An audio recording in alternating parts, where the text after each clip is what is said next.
Ici au palais de l'unité de Yaoundé, dans la capitale camerounaise, les chefs d'État des 6 pays de la communauté économique et monétaire de l'Afrique centrale souhaitent insuffler un nouvel élan à cette organisation sous-régionale.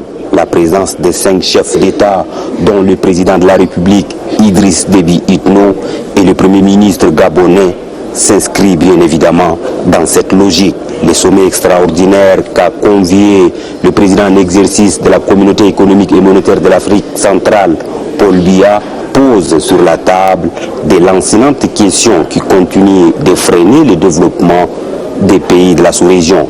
La question de l'avenir du franc CFA face à la spéculation, le faible recouvrement des ressources de la CEMAC, l'intégration sous-régionale et surtout le nouveau foyer de tension qui persiste dans l'espace CEMAC exige une mobilisation totale. C'est ainsi que désormais la CEMAC doit se doter d'un mécanisme capable de structurer seul ou avec les partenaires à même d'accompagner les pays dans la mise en œuvre des projets de développement. À l'ouverture des travaux de ce sommet extraordinaire des chefs d'État et de gouvernement, le président en exercice Paul Biya a fait le bilan de la marche de l'organisation avant d'insister sur les défis auxquels font face les 6 États.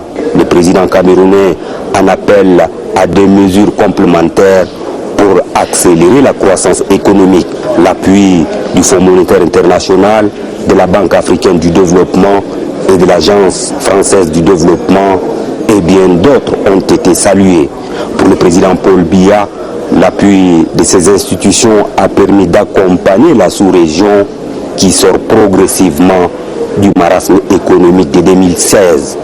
Un communiqué final est venu sanctionner les travaux à huis clos des chefs d'État et de gouvernement de la communauté économique et monétaire de l'Afrique centrale.